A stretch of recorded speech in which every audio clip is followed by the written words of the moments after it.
Someday. We're live. Are we live? Oh my God. Hey, everybody. It's Rick Wilson. There's a plane flying over my house right now, of course, making a lot of noise. But here we are on another edition of Lunch with Lincoln. I am joined today by my great friend of many, many years, Ryan Wiggins, who is also our amazing communications director for the Lincoln Project. And we are here to talk a little bit today about LP.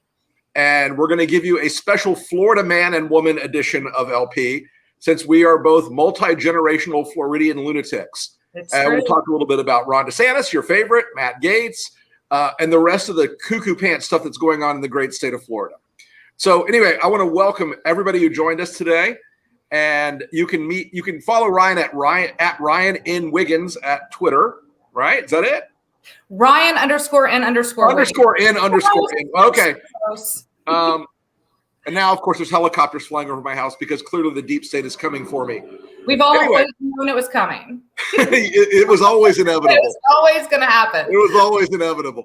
Well, anyway, folks, it's been a big week nationally, and we're seeing a lot of stuff happening right now out in the world. I don't want to lead with this part before we get into talking about LP a little bit.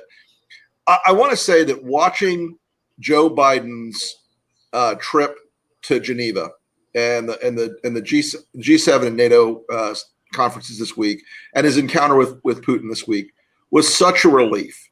You know, he was a guy who walked out of that meeting with his head held high instead of wondering how he could kiss Putin's ass more effectively.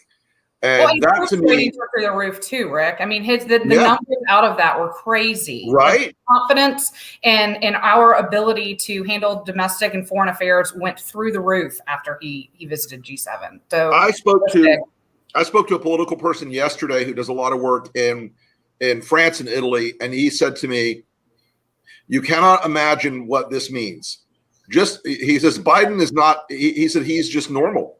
He's a regular American again. And it feels normal, and it feels like America's retaking its spot. Which, you know, we got a lot of ground to make up, but here we go. So anyway, folks, I want to introduce you to Ryan. You've seen her name around, you've seen her on Twitter, but Ryan runs all of our external communications at the Lincoln Project. Talks to the media, yells at the media sometimes, talks them into things other times. And she and I have worked together now for almost 15 years, right? A long time. Long damn time. Long time. We were lucky to bring you on board. I'm sorry, the dogs are not going to bark like crazy. It's okay. For whatever reason. Who the hell can say? Wild boar this time, Rick? No, it's just Jilly and Jane. Jilly and Jane. Oh, I think it's just FedEx. Yeah, it's just FedEx. Because why not? Why shouldn't they go rip shit with something that happens every single day? I'm a big fan of your dogs being protective. So they're very protective. They're very loud and vocal, and they make their point abundantly clear with every visitor. After they yell at you, they will get on the couch and sit on you and lick you to death. But that's just them. They are good. Jane, enough. Sorry, folks. This is the real deal. This is the wildlife the wildlife show in my on my back porch. Rick Wilson is just like you, people. Just like you. Just like you. Except eccentric and bizarre. Anyway, so Ryan, tell us a little bit about yourself and how you joined Lincoln and what it's like to work with us and work on this with this crew. And give us a little bit of your background. Yeah, absolutely. So I am a 7th generation Pensacolian. I am from Pensacola, Florida, the belly of the beast, Matt Gaetz country. And your boy. Oh yeah, my boy. We'll talk about that a little bit later. But anyway, no, I actually came on board because I have been a never Trumper since he came down the escalator. I could not even believe that this was going to be a reality. Right. And as it sunk more into being a reality, despite the fact that Florida, we had Marco Rubio and Jeb Bush running, I could not believe the insanity I was seeing and the insanity in my own backyard. So I came on begging and pleading to come and be a part of this movement because it is so important what we do. I came on last July. About to have my year anniversary as a regional deputy press secretary. That's right. through comms director, and I love being here. But the best part about being here isn't even what we do. It's the people we get to work with. This staff is impressive on every single level. I mean, even as we are sitting here, Rick, we are here with 3 people in the background who are making sure that we don't mess up, making sure that everything runs smoothly for this whole production. I mean, this team does not sleep. They work around the clock. They don't take weekends because democracy doesn't take weekends. So I am very proud to be a part of this team and very proud of the team that I'm a part of. Well, we really are blessed to work with some amazing folks, and we really are blessed to have now suddenly we're getting the ability again, and now the pool guys are here. Sorry, America. I don't plan my life. I just ride along with it. Really, Jilly? No, not right now. Thank you. This is so great. He held up his leaf blower. They want me to blow the deck. I'm like, nah. No, the leaf blowing during a live. Look, what could go further? Anyway, and we're slowly now getting back in the position where we can actually travel around and be with our fellow staff and team members. Yep. It was great to be out in California a couple of weeks ago with Stu and Steve and Reed. It was great to be in New York this week with Fran, our finance director, and with Michelle Kinney, who's our deputy creative director up in New York. We got some work done up there, both on LPTV and some other things. And it's just I love this team, and I love everybody that works here. You guys put in amazing hours and effort. And I don't always get a chance to say thank you to enough of them, but I know a lot of them are watching right now. So y'all rock. They rock. They rock. And you know what? It's such a fun place to work. I mean, where else do you get to spend your days debating how best to troll Donald Trump? I mean, it is truly the American dream. Right? Someday, either through history or discovery, you'll see this long email chain one day where we debated, after the Backward Pants episode, whether we could use the word fupa or gunt in a political angle, which was the appropriate phrase to describe Donald Trump's large pelvic fat pad. This is true. It's a true thing. It's a true thing. Anyway, so Ryan and I, as I said, we're both long range Floridian. She's a 7th. I'm a 5th generation, which makes us unicorns. No one's from here anymore. No one. And so we've been immersed our entire political careers in the Cray. Mm-hmm. Deep in the Cray. And I think in the last few months, people have started to sort of go, wait, Florida man's not a joke? No. Florida man's actually real? And it's, hang on a second. Hold on a second. Well, it's kind of like, Hey, Stuart, I'm doing lunch with Lincoln. I'll call you back. This is so great. No, but Rick, I mean, it came out this week that Florida was the cradle for the insurrection. So many from here. And I mean, it's terrifying for you and me, especially doing what we do. And we're both in the panhandle where it is full crazy full time. And, it's a lot. It's a lot. It's a lot to see. I mean, the number of people as a per capita basis who were there with the Proud Boys and the 3%ers and the QAnoners and all those crazies for Florida is higher than almost anywhere else. Yep. And the per capita arrests are higher. Yay! Another Florida stat. But we really are. And Ryan and I have seen this both up close. We came up in the sort of Jeb Bush Florida. Yep. And whether we like him or not, the Charlie Crist Republican version of Florida, where it was largely a purple state with centrist, center-right governance, both in the legislature and in the governor's office and in the cabinet. And in all these cases, we've seen this incredibly rapid evolution in the state of Florida away from center-right to like the orbit of Pluto crazy. It's not. Rick, it swept in about 2010. I mean, it was really with Rick Scott's election, and when the Tea Party did their sweep 2 years after Obama was sworn in as president. And it's one of the reasons that we really have to be careful going into 2022 as well, because we saw this. Obama came in and he was doing a really good job. He had pretty high approval ratings in the first 2 years. And then there was a Tea Party sweep that came in and it took out governors and it took out the establishment. I mean, it took out establishment Republican Party, and it was the beginning of what we're seeing right now that led into Trumpism in this country and the radical extremism. So it's really so important that we don't just pay attention to the presidential years, because a lot happens in the midterms that really shapes this country and shapes our states. That's so true, Ryan, because we are, and look, Florida is the petri dish of American politics. It always starts happening here first, and it always starts here with greater intensity. And that's in politics and economics. Like when the national economy gets a cold, we get Ebola.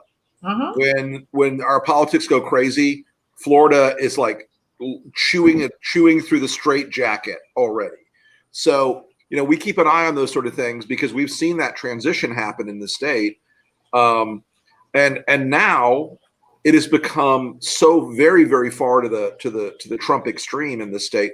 Almost every single county Republican Party chairman now is on the record saying that Trump's the legitimate president. And it's just nuts. And that the election was a fraud. I mean, what they're telling us is in the third largest state in the country, 67 county party chairmen and their deputies and everybody else of one of the major political parties believes in a fantasy. Yeah. Believes in to promote it. At least to promote it. Rick, I think there's a misconception about Florida too. You see things about Tampa and you see things about Miami, and those are really big urban populations in our country or in our state. But most of Florida is rural. Most of Florida is out in the boondocks, and there is poverty, and there's ignorance, and there's a lack of education. I mean, I swear there are parts of Florida that don't even know the Emancipation Proclamation has taken place. Well, listen, about three counties away from here, it is about like the Northwest Frontier province of Pakistan, only with more guns. You're absolutely right. We live in a place. We live in a part of Florida in the Panhandle. Ryan lives in the western part of the Panhandle. I live in the sort of the center part of the Panhandle. Even the Democrats here are to the right of most traditional Republicans. It's crazy town.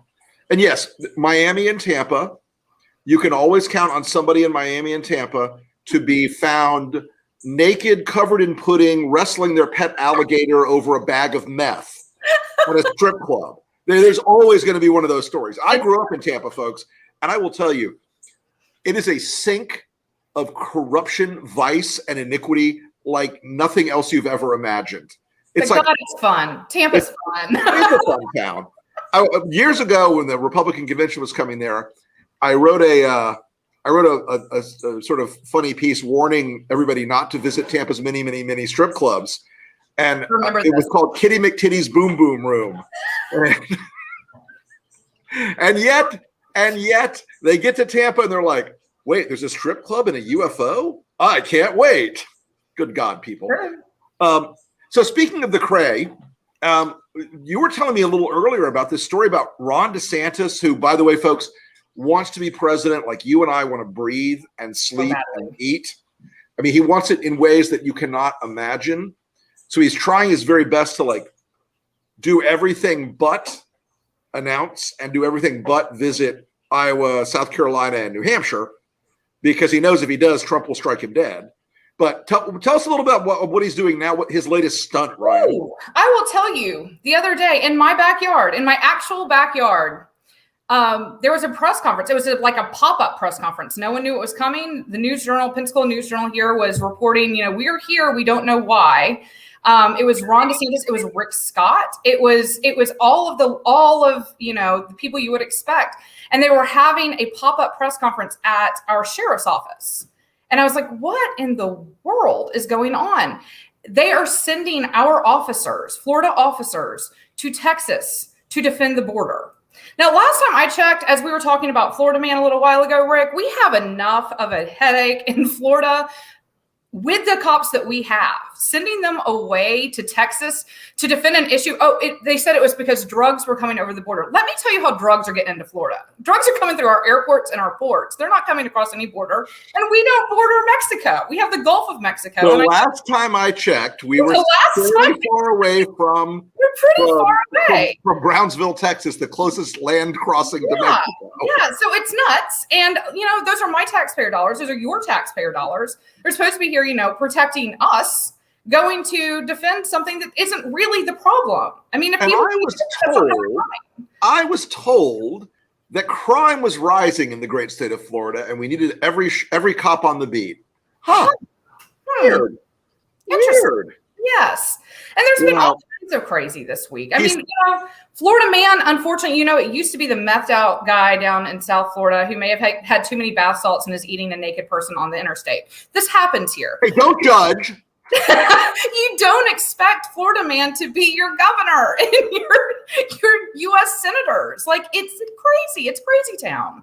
It really is. It really is. Now, of course, you are right there in Gates country. I am in Gates country. White hot center of Gatesylvania. I am. And, I think a lot of people have come to know Matt Gaetz. I mean, they sort of came to know him when, he started before the current scandal as kind of the jackass figure of, the new Trumpy kind of young Republican in Congress. But you've known him a lot longer than that. You've been watching him up close for a very long time. Yeah. Tell us a little bit about his background and how he became the character Matt Gaetz that he plays today. It makes me really sad to see the Matt Gaetz that I see today, because Matt has always been Matt. He's always liked to troll. He's always been, very out there, very outspoken. But Matt hasn't always been Trumpy. Matt's big passion, and the reason I got to know Matt was because Matt's big passion was to help kids who were suffering from seizures and epilepsy be able to get medication. So I worked with Matt. God, it was that Matt. It was that Matt. It was a long time ago. And I worked with him to try to pass legislation in this state that would allow kids to have access to medical cannabis to help them reduce their seizures and all of that stuff. Right. So Matt used to have some compassion. And I worked for Matt. I worked for his first congressional campaign. Yeah. And I would not have ever, I told you guys, I was a never Trumper back in 2016. I never would have worked for this Matt Gaetz. And it's sad. I think he got a dose of power, and I think that it was mismanaged. And I think that we are where we are. I never would have ever in my wildest dreams believed that Matt Gaetz would be out fighting against democracy, given the fact that his district is one of the most military heavy presences in the country. It sure is. It's stunning, and it's an affront to our military. It's an affront to his constituents. There are some really good people who live in this part of the state. And it is a beautiful part of the state. And the fact that he is giving us the reputation he is giving us is unforgivable. It just is. Yeah. So as folks may have read today, don't think that the Matt Gaetz story has gone away or is over. It's still out there. It's still grinding along, and we're still. Joel Greenberg, who was his running buddy back in the day, sort of the Epstein of Orange County, and Matt, he has flipped on Matt. He is testifying to the feds. It's going to get very crazy for him. Matt's got a lot of legal jeopardy coming. And I do have bad news for you folks. No matter who, if Matt Gaetz goes to jail tomorrow, no matter who it was, who the governor names to replace Matt, he'll be worse. He will be worse. He'll be There are some full-fledged Q crazies out there. There are some Q crazies up here. And the thing that's so dangerous about Matt is kind of the same thing that's dangerous about Donald Trump. Matt has charisma. If Matt had used his powers for good instead of evil, there was nothing Matt couldn't accomplish. He is legitimately smart. He is a legitimate strategist. He's good in that space. He just went the wrong way.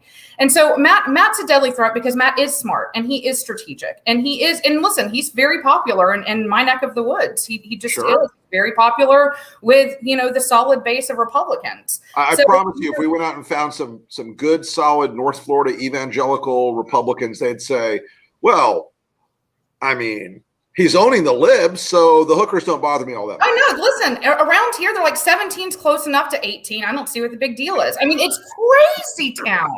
It's crazy town. And he has not been convicted. He has not even been arrested for any of this stuff yet. But the fact that it's even in the discussion, the fact that smoke is surrounding him right now is gross. And it really sucks that a bunch of his, he has a ton of friends that, were in his legislative class or, have lobbied him or have just been people he's partied with in the Central Florida area. And they are all turning on him too. They're turning on him. They're turning on each other. It's going to be a bloodbath on I-4. And the Democrats will be absolutely stupid if they don't take advantage of that.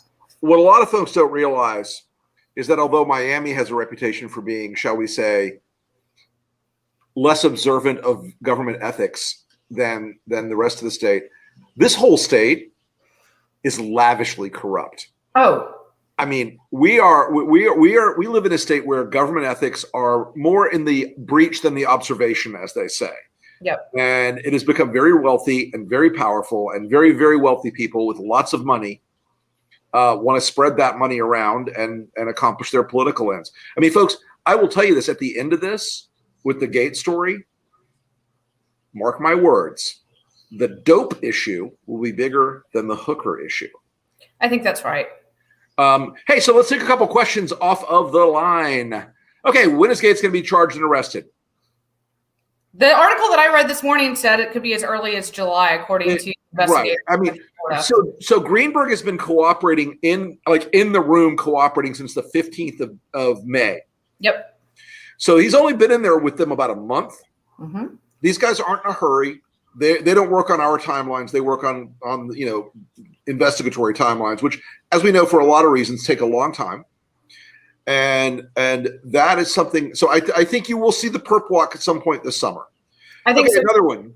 I'm sorry. Go ahead, Ryan. Go ahead. No, I think that's. I agree with everything you're saying. I think that that's absolutely true. I also know that the feds are not going to come for him until they have him. They're going to know that they have a airtight case, rock solid, yep. no bullshit. Yep. And so be patient, right. because that's what this is. They are making sure they have crossed every T and dotted every I. Absolutely right. Absolutely, 100%. Okay, what are the odds of former President Gunt going to prison before 2024? I'll take that one. Look, guys, he is, even if tomorrow the Southern District indicts Donald Trump, this thing will be in the courts for a decade. Yep. Okay. And there's a secondary effect that I don't think a lot of people have weighed very carefully. And that effect is very simple. If Donald Trump is indicted, his supporters are going to be more likely to support him than less. They will say, oh, the deep state's out to get him again. Oh, he did nothing wrong. Donald Trump is innocent. And it will fire them up more rather than less. Now, should he be arrested, indicted, and convicted? Or indicted, arrested, and convicted? Absolutely. Without question. Million different areas. Like our interview with Michael Cohen, then I just scratched the surface of some of the scuzziness of Trump. The sixth alone would have been, in almost anyone else's mind, adequate to bring this guy to account. But don't expect it's going to change the ballgame. Donald Trump is the presumptive Republican nominee for 2024. He is the front runner by a long way. And again, like I said earlier about Ron DeSantis, there's a reason Donald Trump still runs the Republican Party, folks. Yep. Because all these people running for president or wanting to run for president, Josh Hawley, Ted Cruz, Tom Cotton, Nikki Haley, Marco Rubio, all these people, okay? Not one of them will go to New Hampshire or Iowa or South Carolina or other early primary states. Not one of them will formally put together a committee that says X for president, because they recognize the second they do that, Donald Trump will strike them down no matter how much they've kissed his ass, no matter how much. It'll be right back to Lion Ted and Little Marco the minute they're in the presidential race, because Trump needs it. He needs to be in the presidential race so he can raise money. He needs it to be in it so that he can get back on social media. He needs it so he can get back in front of the crowds. And I will tell you, Ryan, I mean, we've been talking about the schedule of Trump's coming events. The guy's going to be active this summer. Very active this summer. Sweaty and active. It's the same thing Matt is doing too, though, Rick, because as long as he's out there and he's a presumptive nominee, everything legally, things slow down, because no one in the legal realm wants to act like, oh, look at us. We are inhibiting a free election. That's right. So that's the other strategy here. That's why Matt is saying, well, if Trump doesn't run, I'm interested in throwing my hat in the ring, because it 100%. keeps the heat off of them. 100%. And I think you're going to see, and if Matt's still in play by 2022 and the Republicans take the House, which, by the way, folks, hate to tell you this, it's going to happen. Probably going to take the House. Redistricting alone has given them 12 to 14 seats. And, they have a an odds-on probability of taking control of the U.S. House. And people think, oh, I hate Kevin McCarthy. He's a terrible guy. Guess what, folks? If they take the House back, it might not be Kevin McCarthy who's the speaker. Yeah. It might be Matt Gaetz or Jim Jordan or Marjorie Taylor Greene or some other kook. Because even though Kevin McCarthy has kissed Trump's ass in ways that would defy it would make your brain explode.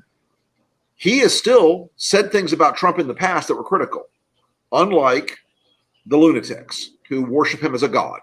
Yep. So, all right, let me hit another one. Do you think it's because of older people in Florida? For some reason, I think older people are more likely to fall under Trump's spell.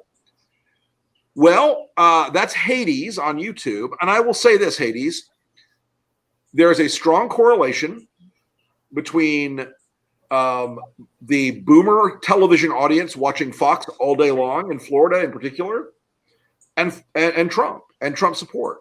I mean, there's one of the few linear ways you can derive Trump support. The number of hours of Fox you watch per week during his entire presidency had a very strong correlation to your support of Donald Trump. I mean, not like a little bit of correlation, like a 1.0 correlation, like all the way up. So, well, and I mean, on top of that, Rick, these people who are watching Fox News all the time, they're believing that it's news. They're thinking they're watching the news. They're not understanding that that's entertainment TV and that it's propaganda geared directly at them. They think they're watching the news. And it's stunning. I mean, even around here, I'm like, do not watch that. If that is where you're trying to get your news, you're not getting news. And I mean, I would say that about any of the entertainment news stations. If you're going to get your news, you need to get it from multiple sources. You need to read it from newspapers of record. You need to get it from everywhere. That is part of the danger too, is that they don't even realize they're being brainwashed. They don't even realize they're ingesting propaganda all day. Because that's what they grew up with Walter Cronkite. I mean, they grew up with reading the news. I love it. Every time Fox gets sued for something, their defense in court consistently over time has been, we're an entertainment show. We're not news. Everyone knows Tucker Carlson's just an entertainer. Everyone understands Frau Laura Ingraham is just an entertainer. Sean Hannity's just there for fun. This isn't news. And it's an amazing conceit on their part. It's worked so far for them in court. Yep. May not work forever, but it's worked so far for them in court where they've said basically, hey, we're here for fun. We're here to own the libs and for the lulz and not to report news. But when they're in the White House press room, they act like they're a news channel. Yes. And it confuses the viewers. It confuses the boomer crowd because, again, they didn't grow up in a social media era. They didn't grow up when they had, all of these outlets for news. They got Walter Cronkite reading the news. They're assuming that's what Tucker Carlson's doing. It's called Fox News. What else could it possibly be but news? Fair and balanced. What's that? Yes. And I do think the other element of this, Hades, is there's also a strong overlay of what I call boomer Facebook, which is full of, God, guns, and guts stuff that is, unless we vote for Trump, it's all going to be gay Sharia marriage. You're going to have to marry a gay robot. I mean, it's just like the lunacy of these things is it's obvious to anybody else, but the purpose of Facebook is to convince people that stupid shit is real. Like vaccines make you magnetic. I can't get it off. Yes. Social media is a problem. Make your parents, if you are young and watching this, please make your parents watch The Social Dilemma. If you are a boomer, please watch The Social Dilemma. If you have grandparents who are, please watch The Social Dilemma. It is, I think, the most important documentary that has come out since saving. I think it really is. It's really, really good. So Ryan. Yes. I've had a couple people asking me the last few days, like, what do they think the landscape looks like here for the governor's race and for the U.S. Senate race? So let's cover those one at a time. How do you think the Senate field looks with Val Demings getting in against Marco? And what do you think about the governor's race with DeSantis and Nikki?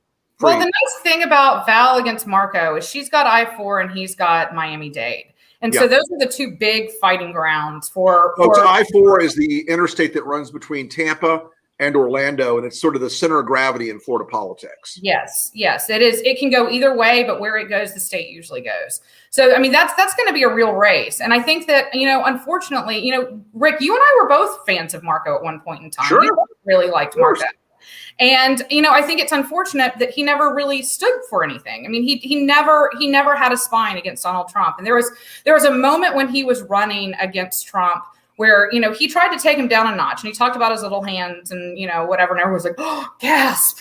No, it was great. It was great because it was the only time he's ever shown a spine against the man. And I think that, Right. people like their Republicans in the state, but they like their tough, strong Republicans. And Marco doesn't come across as a strong Republican, but Val Demings comes across as a strong woman. And I think that she is going to fight. Yeah, and listen, she's not crazy far to the left either. She's pretty moderate. So I think that she could take him. I really do. I think she could take him. It's just going to be a turnout. I think she's got a, like everybody in Florida, it's always a big challenge to scale up a campaign. People do not understand how big this state is. Yep. Both politically and financially. I mean, we've got 10 of the top 25 media markets now in the country, folks. It's spendy to work here. It is spendy to work here. And the distance from Ryan's house to Key West is about the same distance as Ryan's house to Washington, D.C. It's further. It's 14 hours for me to get. It's insanity. It's insanity. Yep. And so it's states in one. I mean, that's the other thing too. You cannot message to just one population in Florida because it is 6 different states. Yep. So it's a tough, spendy place to work. But I think Val has a really good shot at it. I mean, she's a rock star. It's going to be really interesting watching this race. Yeah, and she has that sort of no nonsense thing. Oh yeah, no nonsense cop thing. Yeah, it's like, get the fuck out of here. Yes. But, I don't know. Marco could deploy his most effective strategy of elliptical Bible verses. If only he were sincere with it. That's my issue. It's like if you're going to quote the Bible, you're going to quote scripture. Right. It needs to come from. It's all about intention, and you should never politicize those kinds of things. No, so, I agree. And it's like this defensive mechanism that he's built up. The whole time he was doing it while Trump was president, it was to avoid mentioning Trump's name and trying to send these subtle signals that he's in on the joke. Well, when it comes to Trump, you're either in on the joke or you're the joke. Yeah. And unless you are real about who he is, and very few people in elected Republican office in this country are. I mean, Dick Cheney, Adam Kinzinger, Phil Scott, and about half a dozen others, you could sit them around a table at a Waffle House. But, all these other guys who try to pretend to be one thing with their donors, oh, I'm not really like Trump. And when they go out in front of the MAGA audience, they're like, eat the cooks. It's crazy. Yeah, it's nuts. I mean, it really is crazy. It's absolutely insane. And one of the things about Trump is you can't really win, right? So he doesn't like strong men because he's very intimidated by strong men, strong women. He doesn't like them. Strong women in particular. He particular. doesn't respect weak men or weak women. So either way, you're going to get fucked. Like there's no way to not. What do you think Trump thinks of Nikki Haley, who comes out and says, "Well, I'm uncomfortable with, but I would never cross the great Lord Trump." Correct. Like, I mean, it's nuts. It's absolutely crazy. And if they would just stand up to him, you could emasculate him like that. Take his power like that. And they won't do it. They're terrified for some reason. They spend their lives in fear. You know what, folks? It's better to be in the rebel army and sleep well at night and not be afraid that you have to watch your ass at all times. I mean, I got to tell you, there are some former friends of mine who are Republicans, let's put it that way, in Florida that I've talked to just recently. And they really are whistling past the graveyard. Oh, no, it's great. Trumpism is the future. National populism is the future. I asked one of them the other day, I said, so when J.D. Vance, running for Senate in Ohio, says that if you are against the virtues and values of the nation state, then the purpose of conservatism is to destroy you. I missed that part in traditional conservatism. Like the purpose of conservatism is to destroy your enemies, but it's just like there's a sense they've all become very Trumpy. Even the ones who used to be Jeb people or Marco people or Charlie Crist people have transformed themselves into super far, Trump can do no wrong. You're all cucks and blah, blah, blah. It's just a weird thing to observe because even smart people fall victim to it. I think it's because they went so far, right? They've gone so far. And in the past, Rick, this as a Republican or a former Republican consultant. I know it as a former Republican consultant. You push your candidate a little further to the right to get through the primary. And then you bring them back to the middle for the general. Yep. That's what you do. They have gone so far to the right in having to back the insurrection that they can't bring it back to the middle. Their only chance at winning right now is to go full throttle extremism, full throttle authoritarianism, full throttle nationalism. Like that's the only lane they've got because Trump pinned them in that lane. You can't bring anyone back to the middle now because it's unbelievable. It's like there's no exit ramp for them.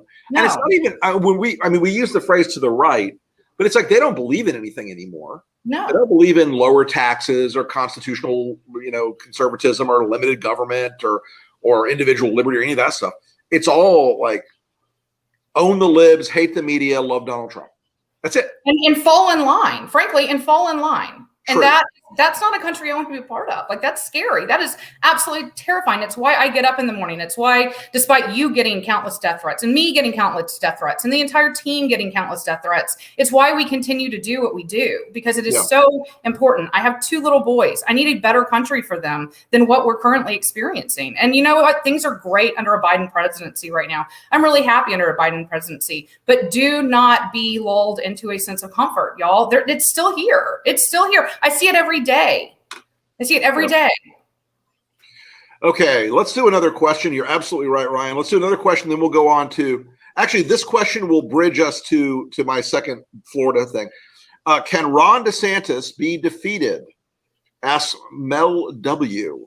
Mel, it's going to be tough. I'm not going to lie.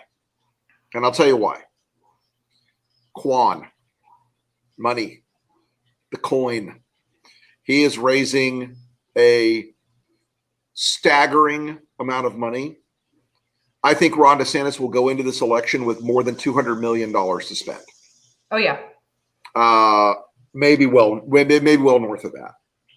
He is a powerful governor who has exercised his power in the state with Republicans.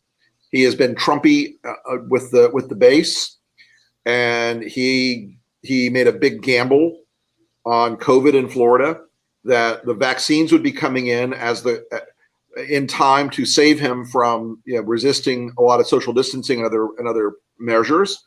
He was right in that gamble. The vaccines did roll in right in the nick of time, and he's going to have a ton of money. And honestly, folks, Florida is in a governor's race. Florida is a center right to right state. It is, and Democrats, no matter who ends up as the nominee, and I think Nikki Fried's sort of the logical person to look at for that to land in that spot.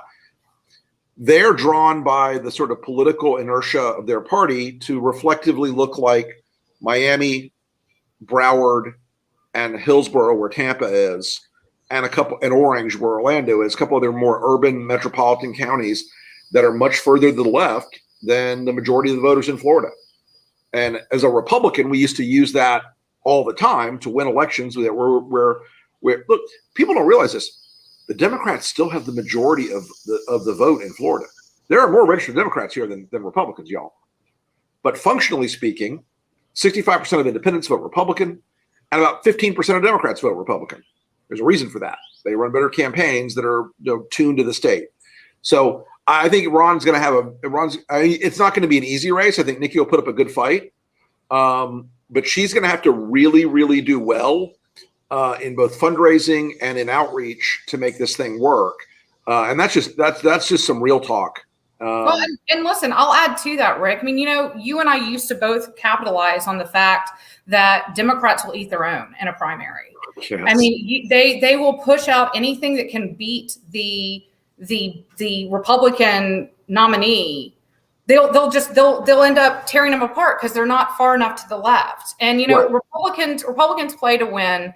Sometimes I think Democrats play to be right.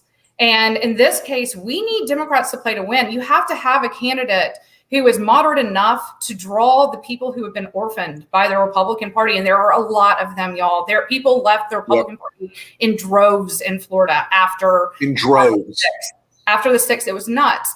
But you have to have a candidate. Was it like 150,000 in the month after the 6th? Yeah, it was nuts, especially in like I said, I-4 corridor. It was insane. But you have to have a candidate who doesn't scare those people away. You want to have a more moderate candidate right now. It's baby steps. If y'all want to get further to the left, do it in baby steps. You can't eat that whale all at once, and you will end up screwing this country by voting for the ideal, candidate. Vote for the one who can win. That's what Republicans do.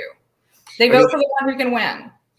In that weird sort of counterfactual alternate history moment, in 2018 in Florida, the Democrats said, we're going to pick the charismatic Andrew Gillum over the center-left Wynn Graham. She would have crushed DeSantis. Wynn Graham had a great family name, it was right up the middle on a lot of issues, was not a hard progressive, certainly a liberal, certainly a Democrat, certainly left to center left, but they wanted stardom and they wanted the hyper progressive credentials.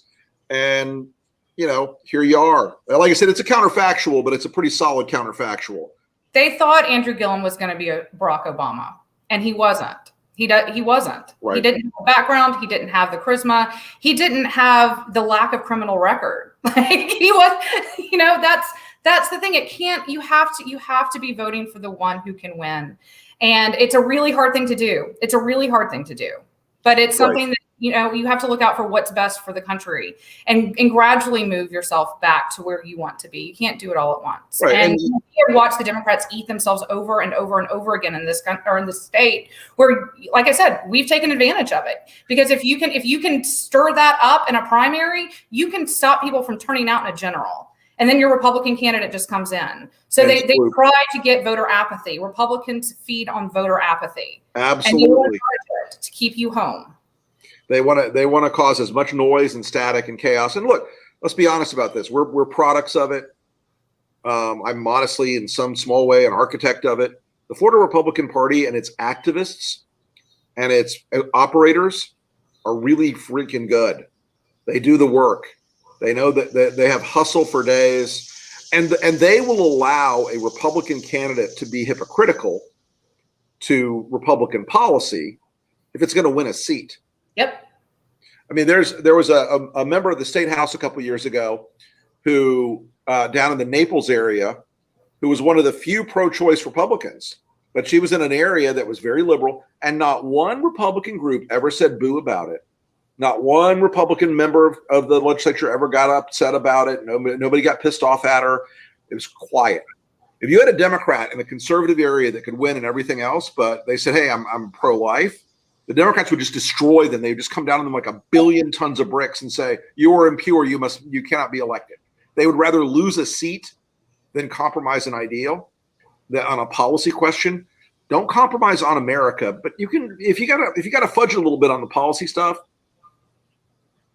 Bigger picture, y'all. Bigger picture. Do the work, for sure. Okay, let's see what else we have on the questions. Does LP have a grassroots strategy for the 2022 elections? We have a media strategy for the 2022 elections.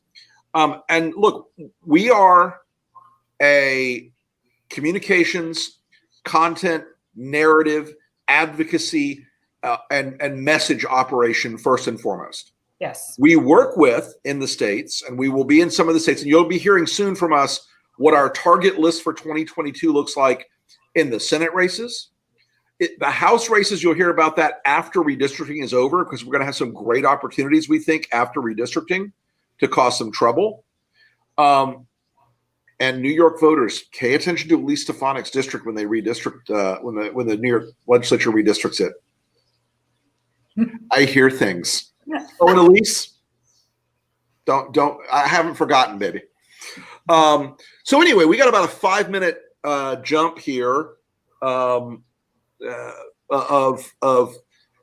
Rick, I think we should talk about the crazy guy in Tampa. Can we talk about the congressional? Can we talk about that fucking guy? We forgot to talk about that when we were talking about news of the week. And holy shit! I mean, holy shit! So there's a guy down there. Was William Bristol? Is that his name? Braddock. Sorry. William Braddock. Now, he's going to run in a multi-way Republican MAGA primary for the U.S. House seat that Charlie Crist is abandoning to run for governor. The woman that was the nominee last time, this woman, Adriana Paula Luna, is this former Air Force vet and like fitness model. And she was kind of a little cause celeb last time around. You know, Charlie beat her terribly. It's a soft district, and Charlie is, has 99.9999999% name ID. Yes. But this guy is telling another activist, he's like, listen, I don't want to have to do what I have to do to protect America. But if she stands in my way, I have a Russian-Ukrainian hit squad ready to deploy against her. That's where you're going. What the fuck, people? Well, you have a hit squad? Russian hit squad? I need a fucking hit squad. Wait. Are we first acknowledging collusion with Russia? What? Secondly, are we saying that you hired assassins? It's one thing to bullshit, okay? Yes. There was this really Trumpy candidate a couple of years ago before Trump was even there. Now he's a real Trumper, who posed with an AK-47 in one of his ads. And I just destroyed him for our candidate because the guy, it was like he pretended he was in the Marine Corps and he'd gone to like a prep school camp to pretend you're in the Marine Corps. But this kind of guy is like, there are more and more of them all the time. And folks, when we say that Tampa and Miami, those metropolitan areas are the hub of like crazy shit in Florida, the white hot burning center of QAnon in Florida and thus America, Pinellas, Pasco, and Hernando County, Florida, right there on the West Coast, just north of Tampa Bay. I drove through there recently, and the signs I saw were absolutely staggering. I mean, they like talk about QAnon and the pain is coming unironically. Citrus County, Dixie County, the same thing. I was there last time. Dixie, Levy, all up the panhandle. Terrified. But, and again, folks, remember, if it's north of I-4 in Florida, Tallahassee is a small town. Pensacola is a small town. Jacksonville is a pretty big city. But everything else north of I-4 is rural and red. I mean, it's as red as Alabama. It's kind of a thing that people, they think of Florida as having Miami and Palm Beach and Broward County as this big liberal offset. But, and by the way, the southwest coast of Florida are what I call rich QAnon. Oh, yeah. Those are wealthy retirees who have moved down to Naples and Charlotte County and all those places, and Sarasota, and they have nothing to do but watch Fox and go on Facebook all day. Guess where that leads? Yeah, it's bad. I mean, I see people openly driving around my neck of the woods with QAnon stickers on the back of their cars, big Qs that are American flags, and it makes me want to vomit every time I see one. Like it just. I will say I was in Publix this morning, and a guy wearing a like triple XXL American flag polo shirt walks by me and goes, "You fucker." I'm like, thanks, man. Okay. All right. Best to your mom. No,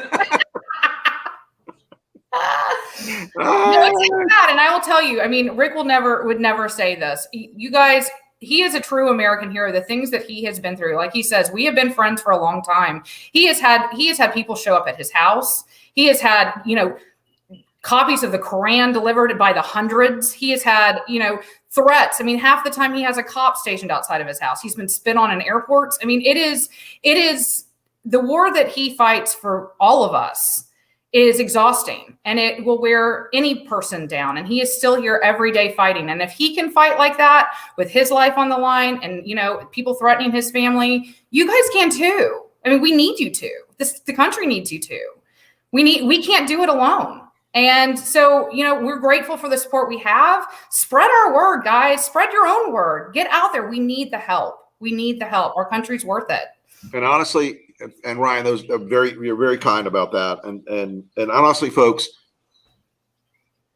I was in politics for 30 years. I've never slept better. Yeah, I have a gun on the bedside table, but I've never slept better. And I, you know, the abuse and the bullshit, if that's the cost of doing business to try to preserve our democracy, well, that's what we're going to have to do. Yep. Because there are a lot of people who believe that intimidation and trolling and threats, you know, they think that those things are going to work. And my favorite is the guy who sends me a different image of me from various screen caps with a bullet hole photoshopped in my head, with, you know, see you soon, cuck, you know, that sort of shit. I mean, these guys, here's the thing. When your number's up, your number's up. But if you spend your life fighting for a good fight, you know what? You feel better about yourself, about the world around you.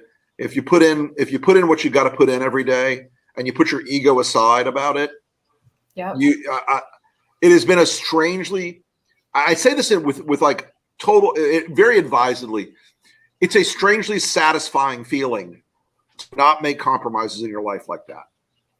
To not pretend you love something like Donald Trump that you don't. To not pretend that the damage that's happening all around you is normal. So but yeah, it is. I appreciate you saying that, Ryan, and I do want to echo to folks what she just said. You know, this is a big mission, and there's about a dozen of us inside the Lincoln Project. Now we'll staff up again as the elections get closer, but you know, we have built an organization that we hope will motivate you and inspire you and get you in the fight. And we hope you'll tune into the next Lincoln Lunch. You'll follow us on Facebook and Twitter and all those things. And you know, the other day I was absolutely delighted. I was out flying, and no, Tucker, I don't have a private jet, you fuck. Yet. Only when we need to get the hell out of here, right? Yeah. Fly for the Canadian border. No, but I stopped and I was getting gas for the airplane in Valdosta, Georgia, of all places. And a guy walks in wearing an LPT shirt, and I was like, what? It's great. We're everywhere, people. Yeah, it is. That is a really easy way to show support too. We have gear, y'all, and first of all, it's cute stuff. I wear do we have that new gear ad? Can somebody put that on the screen? Brandon, here we go. Oh yeah.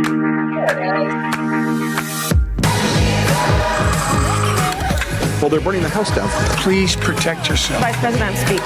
This is an embarrassment.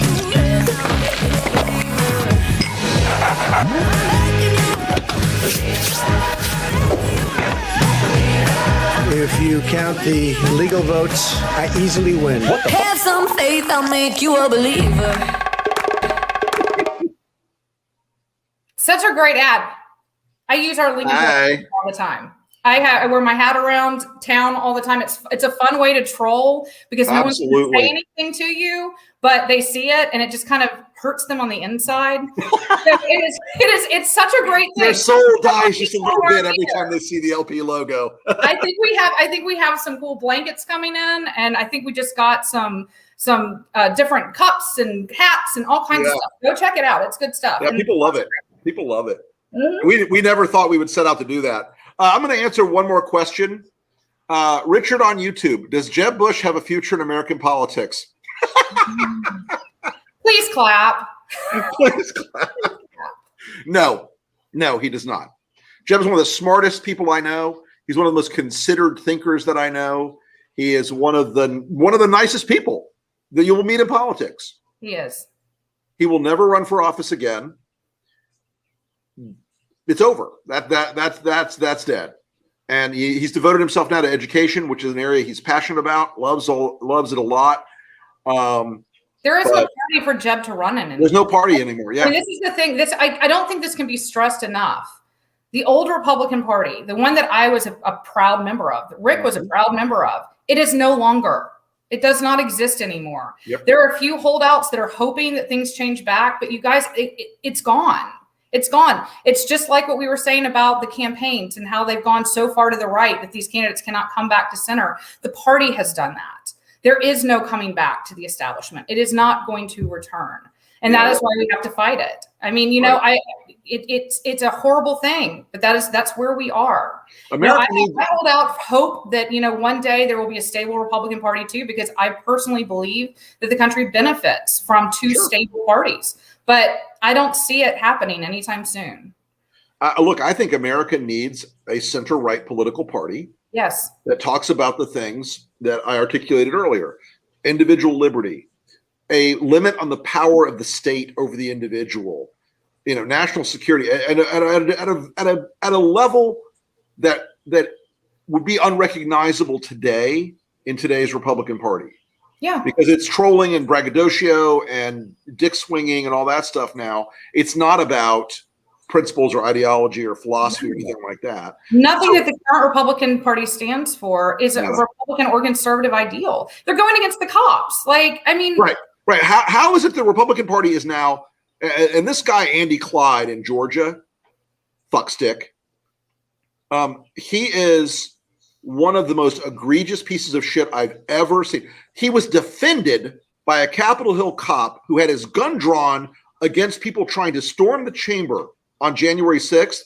And now when that cop asked to shake his hand, he wouldn't do it. He pretends nothing happened. He pretends that the 6th was a bunch of tourists who went a little bit loose. And there are many Republicans like that. They've basically become the anti-cop caucus. So don't ever let them fool you with that back the blue bullshit of theirs. Don't let them fool you into thinking that they're the only ones who believe in law enforcement.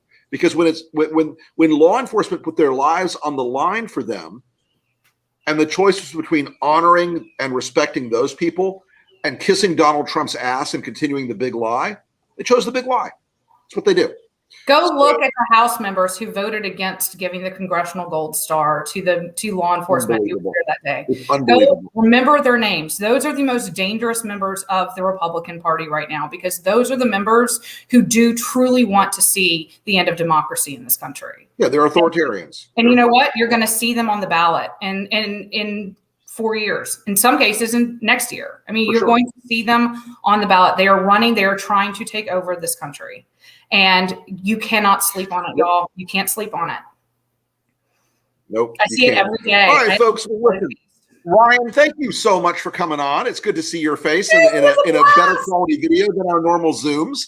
And you should come over to Tallahassee soon, and because now we can all travel again. I know. I miss you guys. I will. I am on the porch. Yes, here we are. I love that porch. Good meals on that porch. Good meals on this porch. All right, everybody. We appreciate you one and all. Thank you for watching today. Like, share, etc., with all the usual things that we do in the era of social media. Follow the Lincoln Project Twitter and Insta and Facebook feeds. We will see you again. Reed Galen will be returning as host next week because he knows what he's doing. Unlike me, who just riffs. We look forward to having you guys back again next week, and we'll talk to you soon. Thanks so much. Thanks, y'all. Thanks, guys.